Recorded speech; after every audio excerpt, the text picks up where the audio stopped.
मेरे प्यारे दर्शकों को देश के सबसे पसंदीदा डिबेट शो देश की बहस में दीपक चौरसिया का नमस्कार।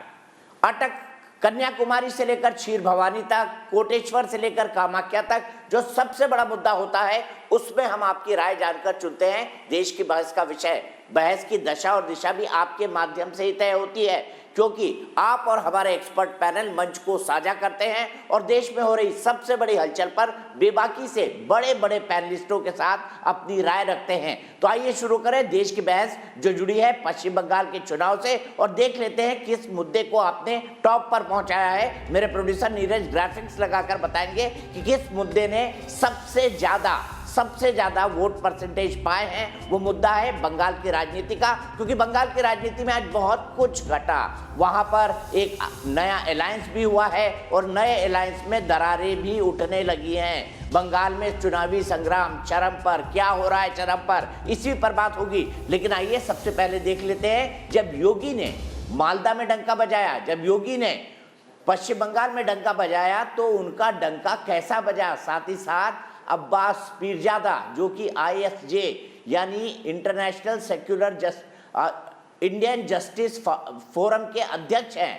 इंडियन जस्टिस फोरम, उन्होंने नई एक पॉलिटिकल पार्टी फाइल की है, वो भी फुरफुरा शरीफ से कनेक्ट रखते हैं। अभी तक ममता बनर्जी के साथ थे, लेकिन अब कांग्रेस और लेफ्ट के गठबंधन के साथ जाने वाले हैं। क्या बिगड़ेगा वह माहौल? अभी तक असदुद्दीन ओवैसी की एंट्री नहीं हुई है। आज बात होगी क्या ऐसी सेक्युलर पार्टी से कांग्रेस गठबंधन करेगी जो संविधान की मूल भावना के खिलाफ ही काम करती हो। समझाऊंगा कैसे, लेकिन ये पैकेज पहले।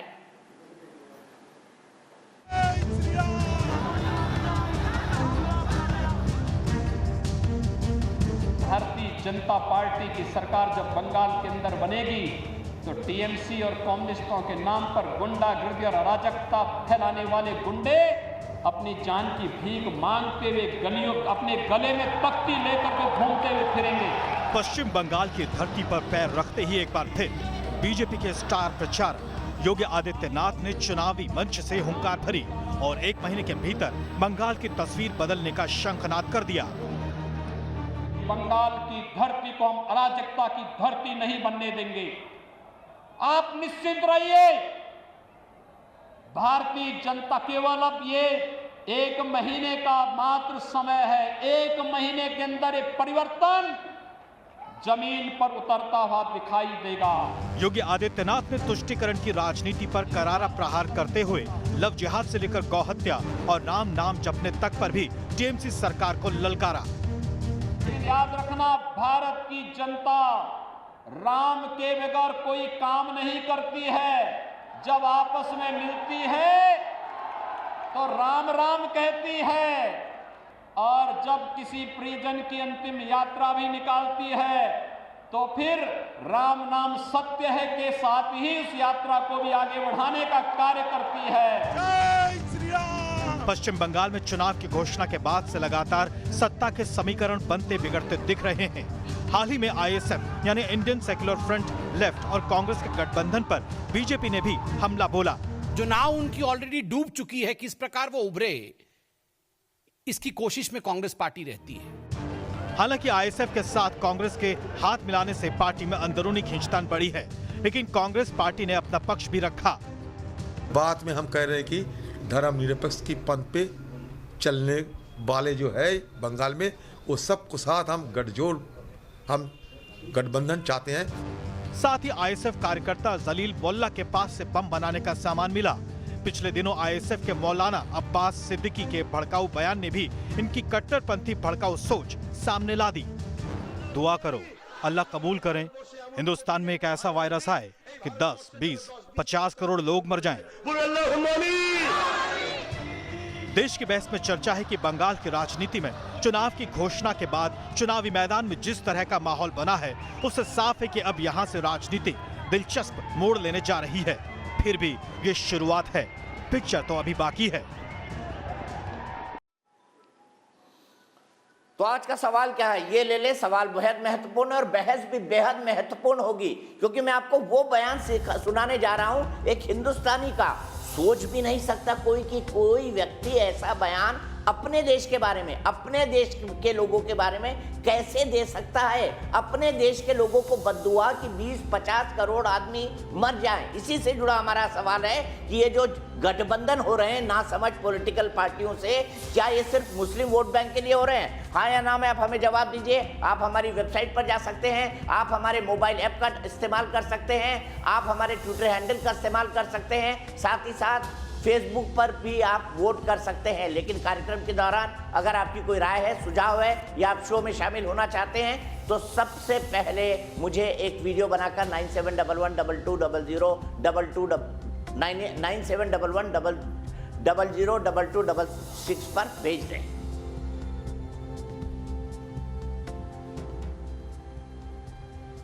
सीधे सबसे अपने बड़े पैनल को इंट्रोड्यूस करूंगा। मेरे पास डॉक्टर संबित पात्रा हैं, भारतीय जनता पार्टी के राष्ट्रीय प्रवक्ता। मेरे साथ अभय दुबे हैं, कांग्रेस के राष्ट्रीय प्रवक्ता। मेरे साथ अवनीश अवस्थी हैं, डीयू में पढ़ाते हैं और साथ ही साथ राजनीतिक चिंतक भी हैं मेरे साथ। इसके अलावा भी कई सारे मेहमान जुड़ेंगे, उनसे भी बात होगी। लेकिन सबके पास मैं जाऊं, मेरे साथ डी विश्वास कुमार जो कि प्रतिनिधि हैं टीएमसी के, वो भी जुड़े हुए हैं। मेरे साथ तहसीन पूनावाला जुड़े हुए हैं, मेरे अभिन्न मित्र, वो भी कांग्रेस समर्थक माने जाते हैं। और इन तमाम लोगों के बीच में सबसे पहले अभय दुबे, ध्यान से सुनिएगा, मैंने इस बाइट का ट्रांसलेशन, और तहसीन पूनावाला आप भी ध्यान से सुनिएगा, मैंने इस बाइट को पैरा डब करा के रखा है ताकि आप ये ना कहें कि बांग्ला में उसने जो बोला मुझे समझ नहीं आया, मैं इस पर कमेंट नहीं कर सकता।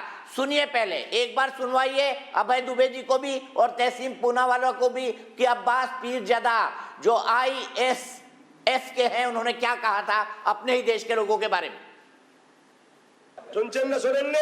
जल्दी करो, जल्दी करो, जितना जल्दी करोगे उतनी जल्दी हिंदुस्तान में कोरोना की जगह कोरोना आएगा। सुन रहे हो ना? अभी पिछले दिनों खबर आई कि मस्जिद में आग लग गई, माइक में आग लग गई। मुझे लगता है कि 1 महीने के अंदर हालात खराब हो सकते हैं। दुआ करो, अल्लाह कबूल करें, हिंदुस्तान में एक ऐसा वायरस आए कि 10, 20, 50 करोड़ लोग मर जाएं।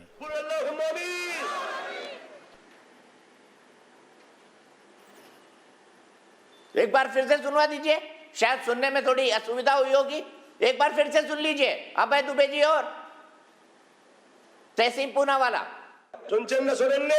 जल्दी करो, जल्दी करो, जितना जल्दी करोगे उतनी जल्दी हिंदुस्तान में कोरोना की जगह कोरोना आएगा। सुन रहे हो ना? अभी पिछले दिनों खबर आई कि मस्जिद में आग लग गई, माइक में आग लग गई। मुझे लगता है कि 1 महीने के अंदर हालात खराब हो सकते हैं। दुआ करो, अल्लाह कबूल करें, हिंदुस्तान में एक ऐसा वायरस आए कि 10, 20, 50 करोड़ लोग मर जाएं।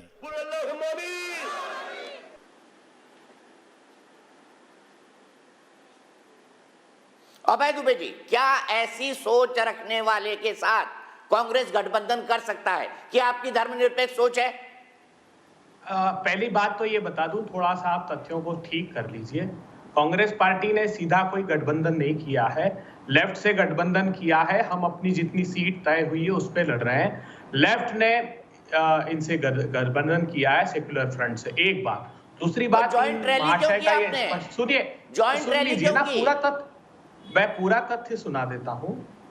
इन शख्स ने ये कहा है कि मेरा जो वीडियो है वो अधूरा बताया जा रहा है, मैं किसी स्वप्न का उसके आगे उल्लेख कर रहा हूं और वो काट करके और डॉक्टर्ड वीडियो दिखाया जा रहा है। एक बात।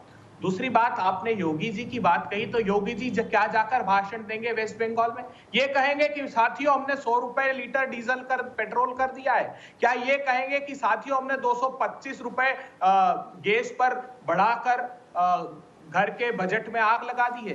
क्या ये कहेंगे कि 45 वर्ष की भीषणतम बेरोजगारी हिंदुस्तान में परोस दी है? क्या ये कहेंगे कि मजदूरों को दर बदर की ठोकरें खाने को छोड़ दिया है? क्या ये कहेंगे कि फूल छाप पार्टी ने 14 करोड़ किसानों की राह में कीले और कांटे बिछा दिए? क्या ये कहेंगे कि हिंदुस्तान के उद्योग को गर्त में डाल दिया? आखिर वो भाषण क्या देंगे? इसके अलावा उनके पास कुछ बचता नहीं है। और ये गठबंधन का पाठ दीपक जी हमको कैसे पढ़ा सकते हैं? ये भूल गए, ये हमको कहते हैं मुस्लिम परस्त। अरे तो पाकिस्तान परस्त है प्रामाणिक वैधानिक रूप से 23 मार्च 1940 को जिस फजलुल हक ने अलग पाकिस्तान का प्रस्ताव पढ़ा, 1942 में उन्हीं श्यामा प्रसाद मुखर्जी ने फजलुल हक के साथ सरकार बनाई। न सिर्फ सरकार बनाई, विधानसभा में एक प्रस्ताव पारित करके गवर्नर को भेजा कि आजादी के आंदोलन को कैसे कुचलना है। 2012 में मुस्लिम लीग के साथ, ठीक है, आपने अपनी पॉइंट पूरी की। संबित पात्रा, क्या ऐसा किया डॉक्टर श्यामा प्रसाद मुखर्जी ने? विशेष आग्रह नहीं, फिर बाद में झगड़ा होता है,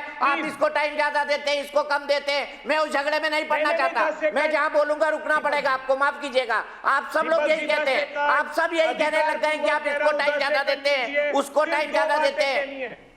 सिर्फ दो बातें कहनी है। लीजिए 10 सेकंड प्लीज, टाइमर चलवाइए। सत्ता की भूख इतनी थी कि स्थानीय निकाय क्योंकि आप तो रटा स्पीच ले आते हैं, सवाल कुछ भी हो रटा स्पीच चलेगा। 2015 में गठबंधन किया, वो पीडीपी जो प्रधानमंत्री के सामने कह रही थी पाकिस्तानियों और आतंकवादियों का धन्यवाद जिनकी वजह से चुनाव हुए, और प्रधानमंत्री ने मौन सहमति दे दी।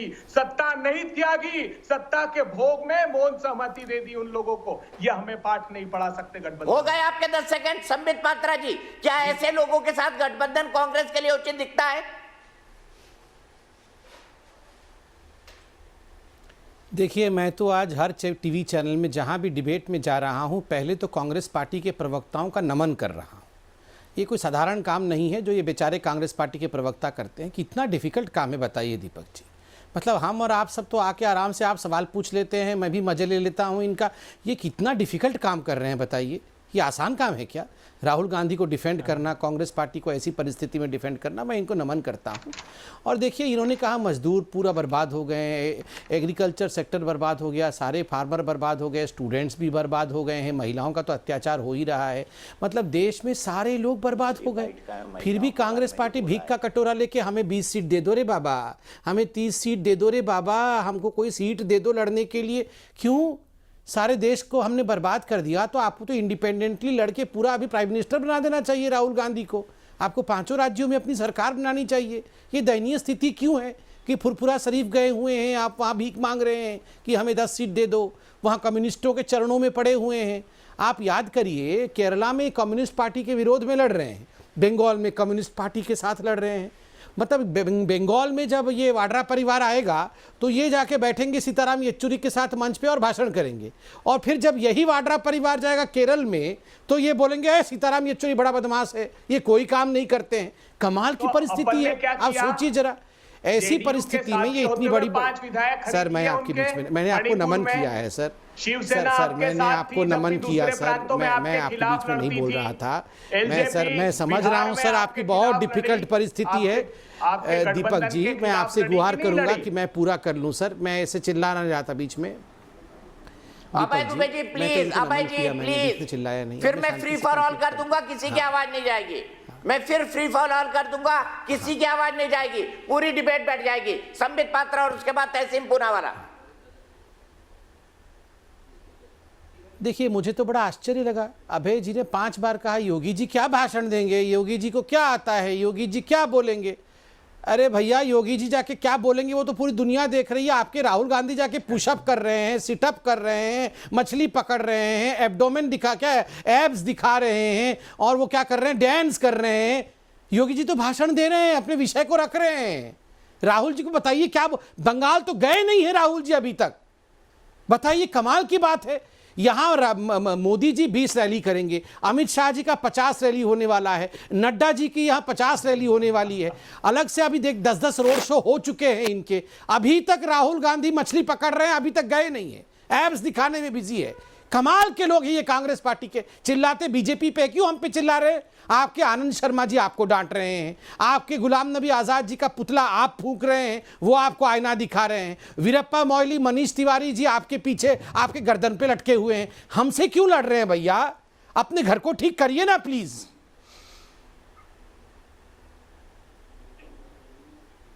तहसीन पूनावाला, ये नौबत क्यों आ रही है कि G23 अब गांधी परिवार पर हावी होता जा रहा है? आज जिस तरह से पुतला जलाया गया, जाहिर सी बात है गांधी परिवार की शव पर ही गुलाम नबी आजाद का पुतला जलाया गया होगा। क्या गांधी परिवार के खिलाफ बगावत इतनी खुलेआम हो चुकी है कि सड़कों पर उनके विरोधियों के पुतले जलाए जाने लगेंगे? अवल दीपक जी, कोई G23 नहीं, ये 7 या 8 नेता है। जो 23 नेताओं ने पहले पत्र लिखा था, उनमें से कई नेता अब इस ग्रुप में शामिल है, जैसे कि पृथ्वीराज चौहान साहब, मिलिंद देओरा साहब, शशि थरूर साहब। कुछ देर पहले मैं उनसे बात कर रहा था, तो हम इस फैक्ट को ठीक कर दें। लेकिन दूसरी बात जो, अरे भाई कुछ तो है ना, बड़े बड़े कद्दावर तो है ना, उससे कैसे इनकार कर सकते हैं आप? कपिल सिब्बल से कैसे कर सकते हैं? मनीष तिवारी से कैसे कर सकते हैं? गुलाम नबी आजाद से कैसे कर सकते हैं? बिल्कुल नहीं कर रहा हूँ, बिल्कुल नहीं कर रहा हूँ, आपसे इत्तेफाक कर रहा हूँ। जी हाँ, इन लोगों ने कुछ प्रश्न उठाए और वहां के कार्यक्रम में एक भी फोटो राहुल गांधी, प्रियंका गांधी का नहीं था। सोच लीजिए, घाटी से अब वाइप आउट हो रही है आपकी पार्टी। ठीक है, मैं इसका उत्तर दे देता हूँ सर। क्योंकि आपने स्पेसिफिकली उन पे सवाल पूछा, हालांकि मुझे बंगाल पे बात करना था, कोई बात नहीं, मैं इसका जवाब देता हूँ। कोई बात नहीं। कांग्रेस पार्टी का सर एक इतिहास रहा है कि इस पार्टी में डिसेंट और आर्ग्यूमेंट्स को हम सेलिब्रेट करते हैं। सर, आपकी रिसर्च टीम बहुत अच्छी, आप देश के नंबर 1 पत्रकार है दीपक भाई। प्लीज मेरी आपकी रिक्वेस्ट है, अभय भाई भी करके वो विजुअल्स दिखा दीजिए जब पत्र के बाद राहुल गांधी जी माननीय राष्ट्रपति को मिलने जा रहे थे, कैसे गाड़ी से उतरे, गुलाम नबी आजाद के लिए वे रुके और उनको साथ में लेके गए। और साथ में वो विजुअल्स भी साइड में चला लीजिए, जो नड्डा जी बीजेपी के अध्यक्ष है, वो कार्यकर्ता को हाथ वेव करने गए माननीय मोदी जी और अमित शाह जी के साथ, कैसे अमित शाह जी ने नड्डा जी का हाथ पकड़ा, धक्का मारा, साइड में किया और चले गए। दोनों विजुअल्स दिखा दीजिए। वो विजुअल भी दिखा दीजिए अडवाणी जी का हाथ थामते से मोदी जी के सामने खड़े और मोदी जी उनकी तरफ देखते ने। ये एक फर्क होता है, ये एक जो फर्क होता है, अपब्रिंगिंग में भी फर्क होता है सर। तो राहुल गांधी पे हमें बहुत फख्र है, लेकिन ये इन डिबेट्स में मुझे नहीं जाना है। संबित ने चुटकुला लिया वाड्रा परिवार पे, संबित भाई मेरी शादी में आए हैं। वाड्रा परिवार कांग्रेस में नहीं है, नेहरू गांधी परिवार कांग्रेस में। और मैं इस बात को आपको संबित भाई, दीपक भाई और अभय यहाँ पर बैठे बहुत स्पष्ट रूप से बता देता हूँ। एज अ वोटर मुझे गांधी नेहरू परिवार पर नाज है। इस परिवार ने इस देश के लिए बलिदान दिया है, उनके बलिदान से ये देश मुझे लगता है सुरक्षित है। मैं संबित भाई को ये नहीं पूछता हूं आपके जितने भी बीजेपी के अध्यक्ष है वो आरएसएस से ही क्यों आते हैं। आरएसएस मेरे हिसाब से एक देश द्रोही संगठन है, उसके बारे में अभय जी ने आपको बता दिया, मैं उस डिबेट में नहीं जाना चाहता, लेकिन ये मेरी राय है। मुझे गांधी परिवार पे फख्र है। मैं वोट ना अभय दुबे को देता हूँ, ना गुलाम नबी आजाद साहब को देता हूँ, ना आनंद शर्मा जी को देता हूँ। एक सेकंड सर, लास्ट लाइन, मैं वोट देता हूँ राहुल गांधी जी, प्रियंका गांधी। जवाब ले लेते हैं, जवाब ले लेते हैं, एक लास्ट लाइन जवाब ले लेते हैं। एक तरफ संघ परिवार और एक तरफ गांधी परिवार, आपके भी तो एक ही परिवार से आते हैं संबित पात्रा जी। जवाब ले लेते हैं, तहसीन जवाब ले लेते हैं। यही 5-5 सेकंड गड़बड़ करते हैं और फिर आप जाके शिकायतें करते हो अपने बैठक पे। मैं हाथ जोड़कर विनती करता हूँ माननीय गुलाम नबी आजाद से, माननीय आनंद शर्मा साहब से, जिनकी मैं बहुत इज्जत करता हूँ, कि वो जाए आसाम में प्रियंका जी के साथ, वो जाए तमिलनाडु, केरला, वेस्ट बंगाल और वहां पे जाके प्रचार करे। वो बिहार क्यों नहीं गए? बिहार मैं गया था, अपने पैसों से गया था, वहां पे मैंने मेहनत की, मैं कार्यकर्ता भी नहीं हूँ पार्टी का। वे क्यों नहीं जा रहे, मेरा प्रश्न है। और मैं दोबारा से छाती ठोक कर बोलता हूँ, मैं वोट गांधी परिवार को देता हूँ। इसमें जिसको जो दिक्कत होनी है हो जाए। ये लोग तो कहते हैं कांग्रेस ने हमको भेजना ही बंद कर दिया है, कांग्रेस ने हमको भेजना ही बंद कर दिया है क्योंकि हमारे नाम के आगे आजाद लगा हुआ है। संबित पात्रा जी ऑफिशियल प्रवक्ता है अभय भाई, इधर ऑफिशियल प्रवक्ता है और जाति ठोक कर बोल रहे हैं, अच्छी रीत से बोल रहे हैं। चलिए अब मैं जवाब देता हूँ। जी अब मैं जवाब देता हूँ दीपक भाई। पहले तो तहसीन भाई ने कहा कि कांग्रेस पार्टी वो पार्टी है जिसमें हम डिसेंट को सेलिब्रेट करते हैं। बहुत मुबारक हो, मैं तो बोल रहा हूँ आप भी सेलिब्रेट करिए और हम भी सेलिब्रेट करते हैं।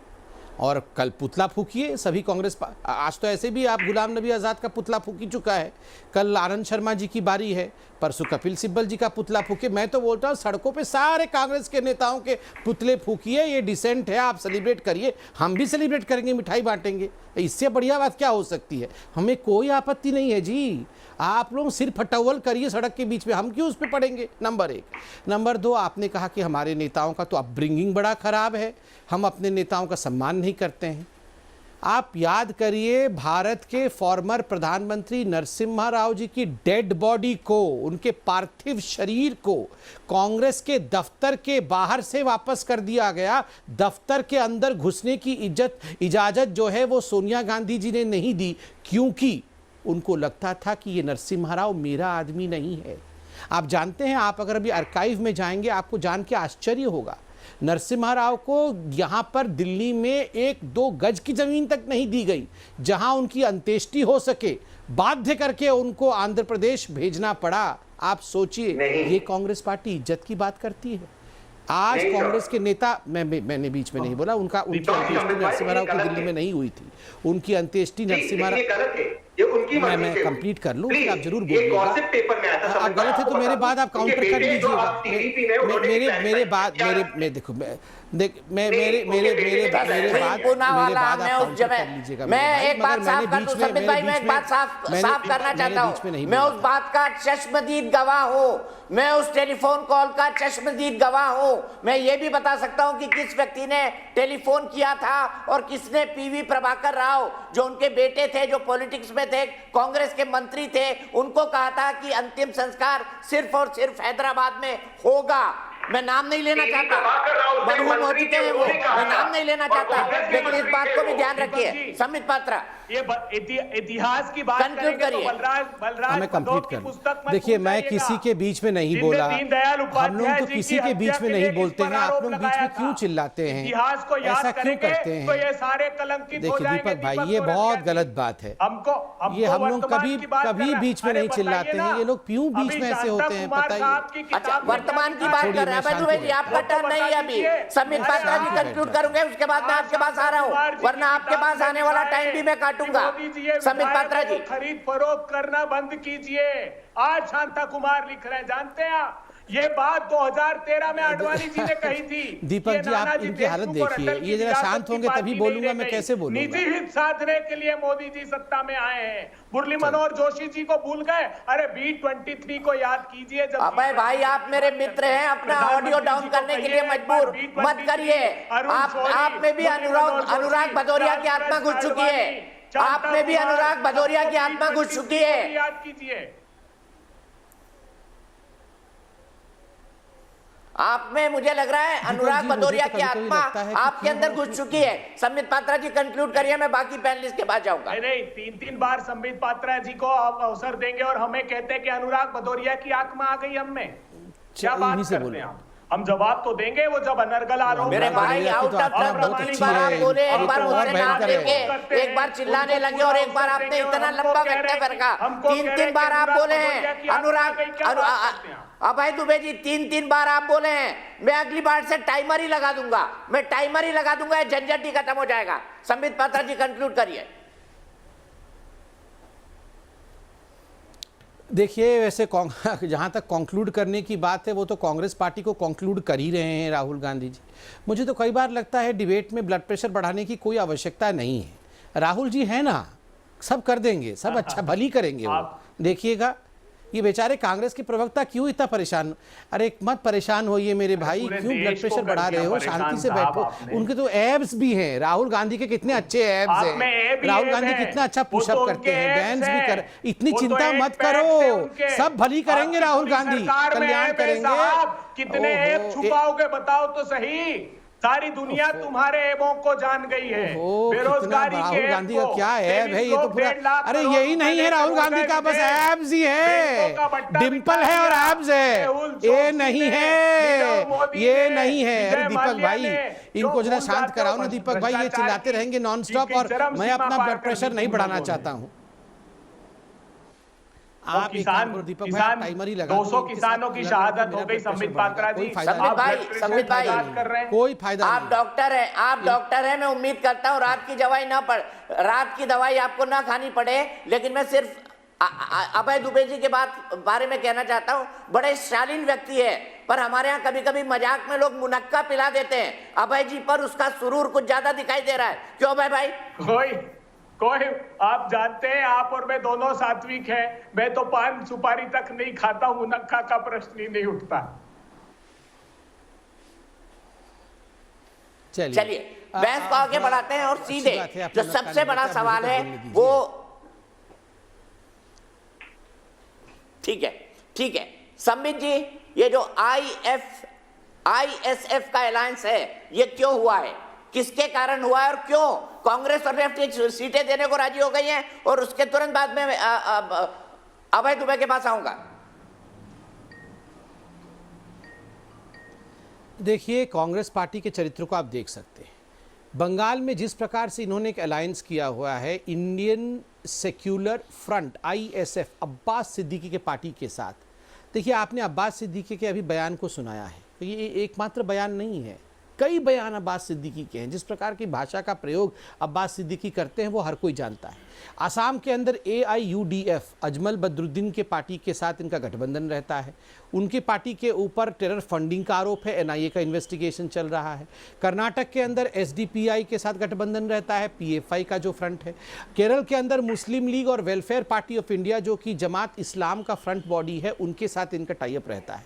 बंद कमरे में राहुल गांधी कहते हैं हाँ हम मुसलमानों की पार्टी है, बताइए। और ऊपर से प्रियंका गांधी जाके बोलती है मैं तो गंगा में डुबकी लगाऊंगी।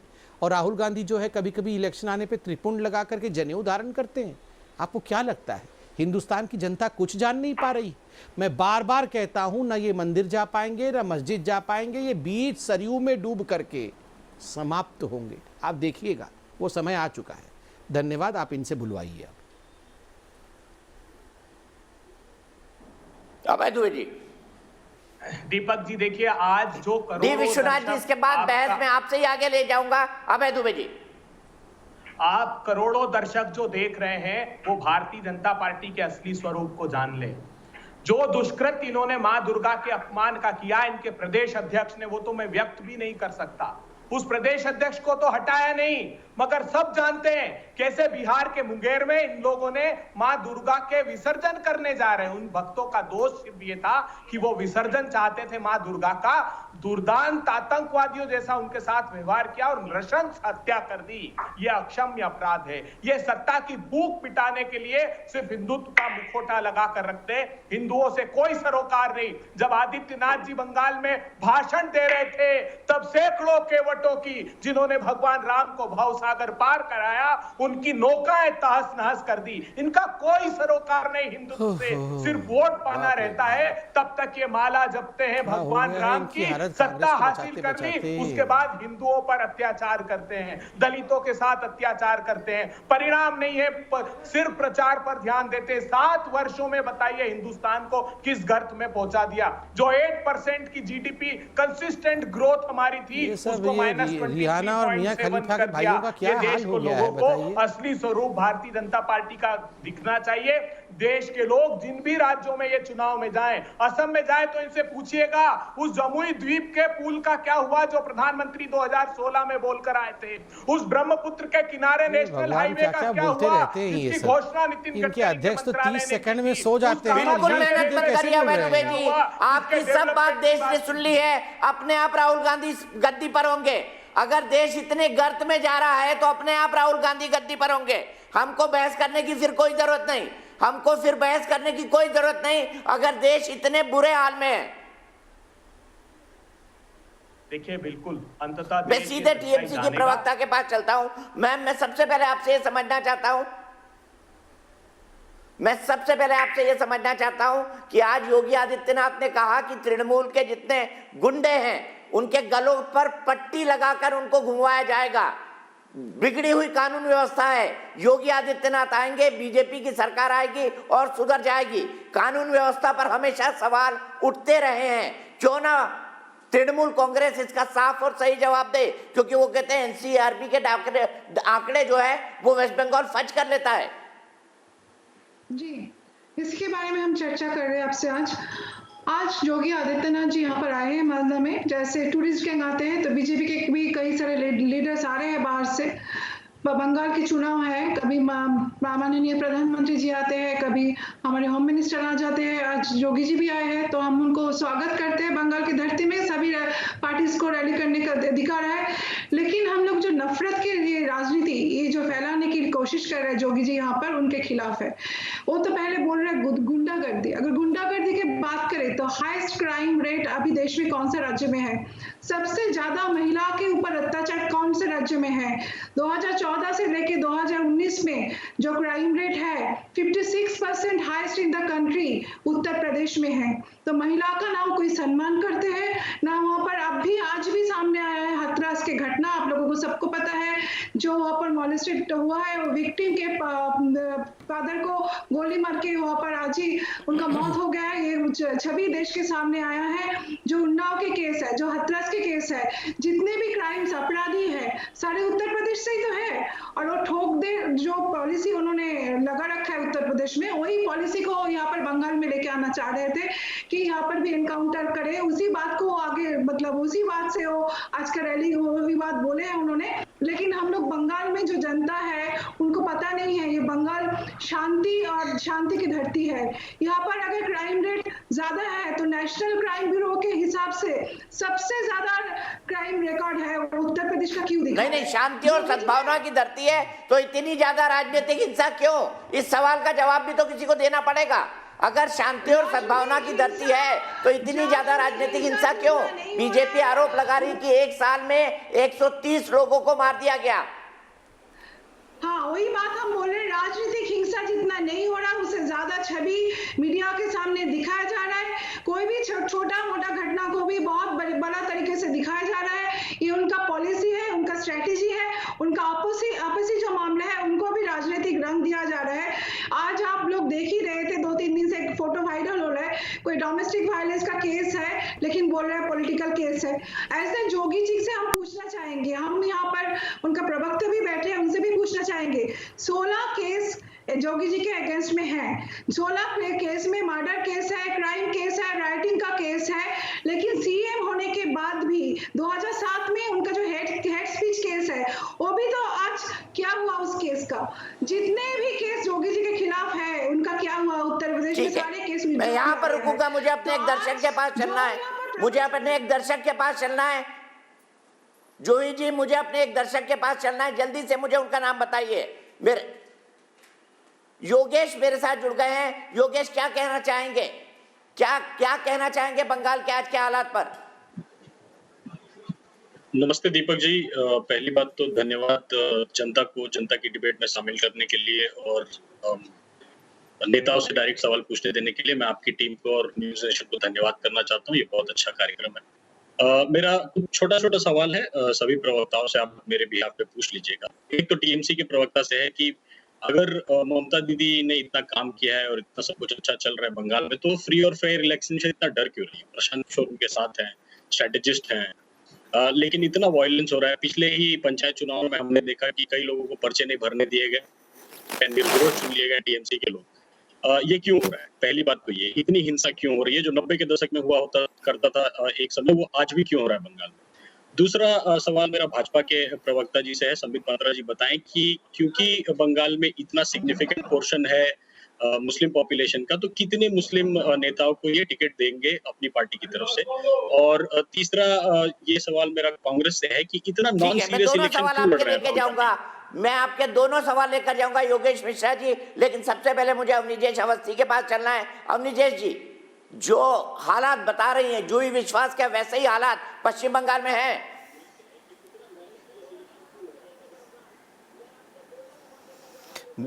दीपक जी, बड़ी साफ सी बात है कि यहाँ पर वो व्यक्ति जो अल्लाह ताला से दुआ मांगता है कि भारतवर्ष के 30, 40, 50 करोड़ लोग मारे जाएं, वो तो सेकुलर है।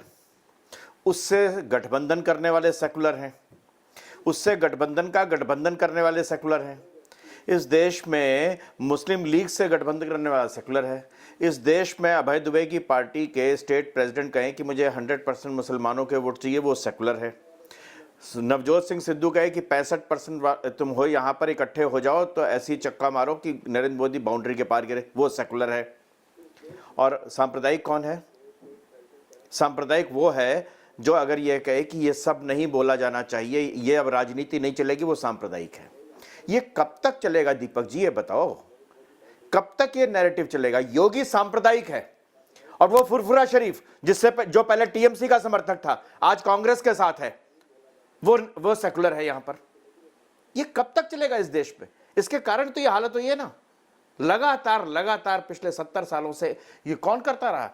ये आज बताएं, बड़े उछल के कहते हैं कि हमें आपसे सर्टिफिकेट नहीं चाहिए, हमें सर्टिफिकेट देते हैं। जिनको चाहिए नहीं हमसे सर्टिफिकेट, वो सर्टिफिकेट बांटते रहते हैं लोगों को। उस कम्युनिस्ट पार्टी से कांग्रेस गठबंधन करती रही है और फिर कर रही है, जिसने 1962 में चीन की फौज को रसद पहुंचाई, चंदा इकट्ठा किया और भारत की फौज को खून देने से मना किया।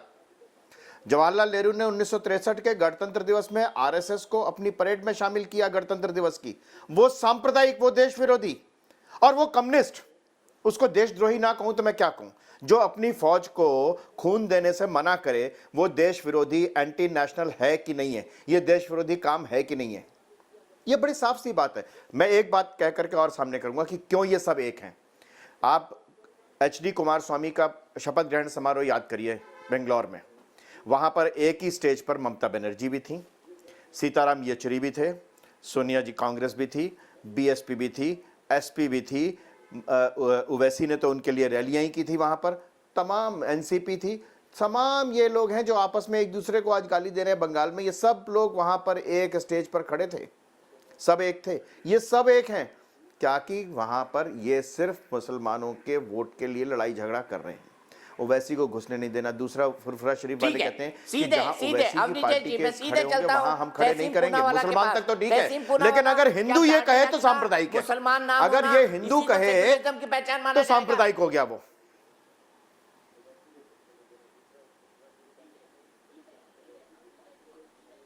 ठीक है, आनंद माधव जी से यही सवाल क्या आनंद माधव जी आपने इसीलिए अब्बास सिद्दीकी से अलायंस किया है कि जो दाढ़ी वाला है, जो टोपी लगाता है, जो उर्दू जबान में बात करता है, वही असली सेक्युलर है, इसलिए जो भी उनसे अलायंस करेगा वो पार्टी अपने आप सेक्युलर हो जाएगी? क्या यही आधार है एक वैसे व्यक्ति से अलायंस करने का जिसके बारे में कई सवाल खड़े हो रहे हैं?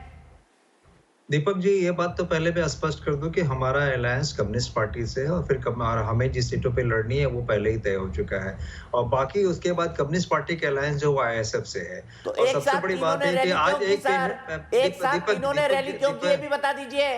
तो अब चूंकि सब अलायंस में है तो रैली करेंगे ही करेंगे एक साथ। जब अलायंस में हो गए सब, तो आप ये बात समझ, देखिए ऐसा है, क्यों किए बता दीजिए ना। सुविधा की राजनीति नहीं चलती है, सुविधा की राजनीति नहीं चलती है। हम करें तो चमत्कार और आप करें तो चमत्कार और हम करें तो, ये बात समझने की। और जब आपने PDP से अलायंस किया, जब आपने मुस्लिम लीग से अलायंस किया, भाजपा की बात कर रहा हूं, अगर आपका अब्बास मीरजादा से अलायंस नहीं है तो फिर आप उनको रैली में क्यों लेकर आए? भाजपा के श्यामा प्रसाद मुखर्जी ने जब अलायंस के जो बने, मुस्लिम लीग की तरफ से डिप्टी चीफ मिनिस्टर बने थे अलायंस करके, उसके बाद जब नागपुर में जो उन्होंने एक छोटे से कॉर्पोरेशन को बचाने के लिए उन्होंने वहां पे भारतीय जनता पार्टी ने वहां पे मुस्लिम लीग से अलायंस किया, PDP के साथ अलायंस किया, जहाँ पे मंच पे वो पाकिस्तान की तारीफ कर रही थी, उनकी माननीय प्रधानमंत्री भी थे। तो ये बात समझने की चीज है कि आप जो देखिए वहां की बंगाल का जो वोट है ना, बंगाल का जो चुनाव है उसका एजेंडा वहां की जनता तय करेगी, प्रायोजित जो है टीवी डिबेट तय नहीं करेगा। जो सच्चाई है, जो मुद्दे वहां के हैं वो बेरोजगारी मुद्दा है, जो मुद्दे वहां के हैं, जो खून खराबा वहां हो रहा है वो है मुद्दे, जो वहां के हैं, जो रोज राजनीतिक हिंसा हो रही है वो मुद्दे हैं वहां पे, मुद्दा स्फीति इतना ज्यादा बढ़ गया है वो मुद्दे हैं, ये कोई मुद्दा है नहीं। और ये तो देखिए सुविधा की राजनीति वो बहुत जबरदस्त करते हैं, उन्होंने जो है अपनी लोगों को जो है बैठा दिया कहीं कहीं। आप जानने अच्छी तरह से, फुरफुरा शरीफ कोई मुद्दा नहीं है। ठीक है, सीधे विवेक श्रीवास्तव के पास चलते हैं। विवेक श्रीवास्तव बताइए, बकरी दाढ़ी रखी, सर पे टोपी, एक श्राइन का नाम हो गया फुरफुरा शरीफ, और वो आपके लिए मुद्दा हो गया, और कहने के लिए धर्म आपके लिए अफीम है। कितने कन्वीनियंस की राजनीति करते हैं विवेक श्रीवास्तव जी आप। बिल्कुल अफीम है साहब। अच्छा चलिए, पहले दीपक जी, इतनी बड़ी रैली, अरे सुनिए तो पहले, सुनिए, इतना उत्तेजित मत होइए, पहले मुझे मुबारकबाद तो दे दीजिए। ब्रिगेड ग्राउंड में इतनी बड़ी रैली करी है, कम से कम 2 अच्छे शब्द तो हमारे लिए आप भी बोल दीजिए। इतना मैसिव टर्नआउट था, लाल झंडे ही झंडे वहां पे दिख रहे थे, लग रहा था इतनी बड़ी रैली अब बीजेपी तो नहीं कर पाई इतना बड़ा जमावड़ा कभी, तो आप कम से कम मुझे मुबारकबाद मेरी रैली के लिए दीजिए, पहली चीज। दूसरी बात, हम सेक्युलर थे, हैं, रहेंगे। ISF के झंडे ज्यादा दिख रहे थे, लाल झंडे वहां कम थे और ISF के झंडे ज्यादा थे वहां पे। सर देखिए, आप एनालिसिस नहीं है भाई, तस्वीरें दिखाओ, ब्रिगेड ग्राउंड की तस्वीरें दिखाओ, ब्रिगेड ग्राउंड की तस्वीरें दिखाओ, किसके झंडे थे, लाल थे या अब्बास सिद्दीकी के? क्या तस्वीरें दिखाएंगे आप सुनिए। चौरसिया जी, वैसे तो आप पत्रकार हैं, न्यूट्रल है, मेरे प्रतिद्वंदी नहीं है, लेकिन अगर वामपंथी मानसिकता को प्रतिद्वंदी मानते हैं तो भी प्रतिद्वंदी की प्रशंसा करना सीख लीजिए, क्योंकि परफॉर्मेंस जबरदस्त था ब्रिगेड ग्राउंड का। सारे इंटरनेशनल चैनलों ने भी रिपोर्ट किया है, एक चौरसिया साहब नहीं कन्विंस हो रहे हैं। बट एनी हाउ, आगे बढ़ते हैं अब्बास जी पे। अब्बास जी के साथ हम लोगों ने गठबंधन किया है, सेक्युलर गठबंधन है, सेक्युलर फ्रंट के नाम से है, सीधी बात है। आपको वोट अब बात देंगे, हिंदू भारत के मुसलमान चैनलों से आपका कोई लेना देना नहीं है सर। बीबीसी अरे आप CNN वोट बोलने करेंगे दीजिए आपको सर। पश्चिम बंगाल में अरे आके। हमारा सबके चैनल से है भाई, यहाँ के चैनल, असल में समस्या है कि भारत के चैनल आजकल सरकार से थोड़ा डरते हैं, तो लेफ्ट की रिपोर्टिंग जो होती है हल्का सा उसमें डर आ जाता है, ये हम भी जानते हैं, लेकिन कोई बात नहीं। लेकिन अब्बास जी के साथ हमारा जो गठबंधन है सेक्युलर है, ना तो वो कोई इस्लामिक स्टेट की बात कर रहे हैं, वो कॉन्स्टिट्यूशन की बात कर रहे हैं। उन्होंने कभी भी किसी को, आप ये बताइए मुझको, मौलाना साद कहां चले गए जो भारत में कोरोना के जन्मदाता थे आप लोगों के हिसाब से, और कहां गया तबलीगी जमात, और कहां गए वो मुसलमान लोग जिनके ऊपर इस मीडिया ने उंगली उठाई थी कि इस देश के अंदर कोरोना मुसलमान लाए हैं? कहां है आज? आज ना कोई एनालिसिस, ना कोई रिपोर्ट, ना कोई मीडिया कि मौलाना साहब कहां गए। दूसरी बात आप सुनिए, एक का हिसाब होगा, था है रहेगा, एक का हिसाब होगा। कभी भी सुनिए, किसी का कोई हिसाब नहीं, एक का हिसाब होगा। मीडिया के हिसाब जूही कुछ कहना चाहती है, जूही बताइए, आप सहमत है विवेक श्रीवास्तव से? जूही कुछ कहना चाहती है, विवेक जी एक मिनट रुक जाइए, जूही आपका वक्त। जी मैं ये कहना चाहती हूँ, ये जो सेक्युलर फ्रंट के नाम पे जो यहाँ पर जो गठबंधन हुआ है, ये एकदम सेक्युलर नहीं है। जो मुद्दा यहाँ पर है बंगाल का, जो बीजेपी भी कम्युनल एक मुद्दा यहाँ पर बंगाल में लेके आ रहा है, कांग्रेस और सीपीएम के जो गठबंधन है ये भी सेक्युलर नहीं है। इसका इनका भी एक कलर लग गया है, मतलब इनका भी कम्युनल कलर लग गया है, तो ये हम सेक्युलर नहीं बोल सकते हैं। कांग्रेस जैसे सेक्युलर कोई कम्युनल कलर नहीं है। जिस दिन इस्लामिक टेररिज्म की बात होगी, जिस दिन इस्लामिक टेररिज्म की बात होगी, वामपंथी काट के फेंक देंगे। आप सुन लीजिए, इसलिए हम देश के साथ खड़े हैं। ये अवस्थी जैसे लोगों से सर्टिफिकेट नहीं चाहिए, ये 1962 में जाते हैं। हमारा देश है, सेक्युलर देश है, सेक्युलर रखेंगे, सीधी सी बात है। हाँ, इस्लामिक टेररिस्ट नहीं है कोई अब्बास, ना ही मौलाना साहब थे जिनके ऊपर आप लोग उंगली उठाते हैं। बीच में मत बोलिए, सुन लीजिए विवेक श्रीवास्तव जी, सुन लीजिए, बोलिए जूही।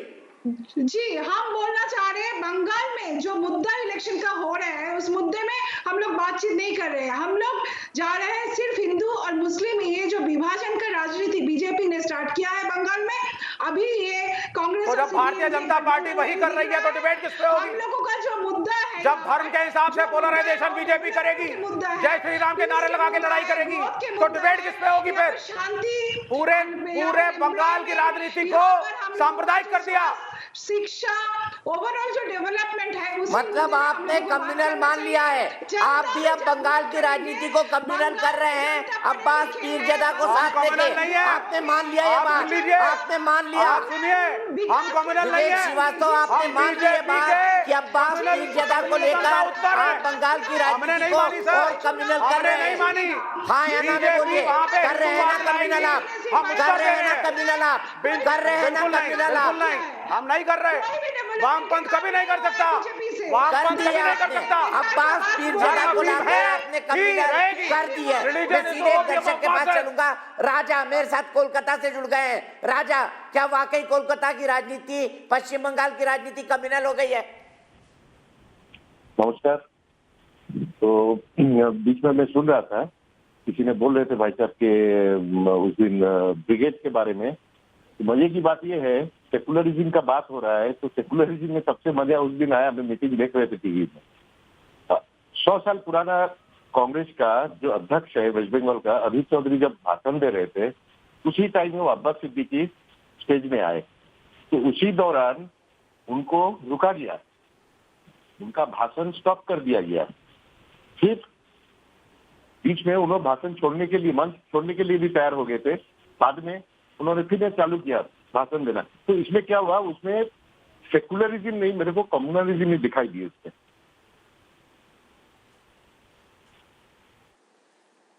आपने बहुत अच्छा एग्जाम्पल दिया है। आपने विवेक श्रीवास्तव की कलई खोल दी है, आपने कलई खोल दी है विवेक श्रीवास्तव की। इसीलिए इकबाल सिंह लालपुरा जी के पास जाऊंगा। लालपुरा जी, आपको काउंटर करने के लिए कम्युनल गठबंधन ये कह रहे हैं दर्शक, बताइए। कोई आप क्या जाइएगा विवेक श्रीवास्तव जी, आपको भी सफाई करने का मौका मिलेगा। दीपक जी, पाप आपने किए थे, छुपाने तो पड़ेंगे आपको। इकबाल सिंह जी,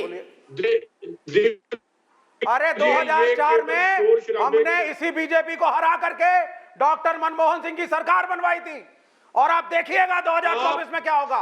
तीसरा मोर्चा आएगा और मोदी साहब को जाना होगा, और बंगाल के अंदर भी लेफ्ट और कांग्रेस आएगी, सेकुलर ताकतें मिलकर के ये मेरा सवाल लालपुरा जी से विवेक श्रीवास्तव, हर किसी के बीच में ना बोला करिए। विवेक श्रीवास्तव को हटाओ और लालपुरा जवाब देंगे। लालपुरा जी क्या कम्युनल हो गई है राजनीति वहाँ की? अब इन्होंने भी वही दाव चला है, बताइए। हाँ, कोई कम्युनल नहीं है, भारतीय जनता पार्टी कम्युनल है, हम सेकुलर है। सबके विकास वो की बात सांप्रदायिकता लाएंगे, हम सेकुलरिज्म लाएंगे। राजनीति है, इनको ये लोग हैं जो कहते हैं धर्म एक अफीम है। अगर धर्म अफीम है तो ये इनके साथ क्या कर रहे हैं मुस्लिम लीग वालों के साथ? इनके साथ जो ये बात, ये झूठ बोलते हैं और बिल्कुल जो है ये केवल दंगा फसाद की राजनीति करते हैं और झूठ की राजनीति करते हैं। हम केवल विकास की राजनीति करते हैं, देश को आगे बढ़ाने की राजनीति करते हैं।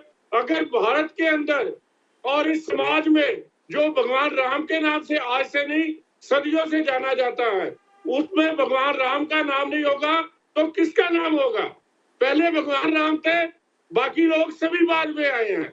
ये क्रिश्चियनिटी, इस्लाम, सिखिज्म, ये सारे बाद के हैं, और भारत का असली धर्म जो है सनातन धर्म, उसका जो मर्यादा पुरुषोत्तम राम, वो हमारी सभ्यता के है। ये लोग तो राम पे आवाज उठा रहे हैं। अरे क्या कर रहे हैं भैया? क्या आप राम के नाम पे वोट मांगिए, पानी पी लीजिए, पानी की बहुत जरूरत है आपको, मेरी एक लाइन सुन लीजिए। जो लोग धर्म को अफीम समझते थे मुसलमान वोटों के लिए, अब मुसलमान पार्टियों से अलायंस कर रहे थे। जो लोग धर्म को अफीम समझते थे, शर्मनाक स्थिति है, शर्मनाक स्थिति है भारतीय वामपंथ के लिए, शर्मनाक स्थिति है। ब्रेक के लिए रुक रहा हूँ। अग्निवेश का नाम नहीं सुना आपने शायद, स्वामी अग्निवेश का नाम नहीं सुना आपने शायद, आचार्य प्रमोद कृष्णन का नाम नहीं सुना आपने शायद। भगवा बांधते हैं, सेकुलर है। आचार्य प्रमोद कृष्णन कम्युनिस्टों की रैली में आके बोलते थे मेरे भगवा में लाल का रंग है, क्योंकि मैं नहीं मानता भारतीय जनता पार्टी कमलर राजनीति को। ब्रेक ले चुका हूँ भाई, मैं ब्रेक ले चुका हूँ। ब्रेक के बाद आगे की बहस होगी, मैं कह चुका हूँ।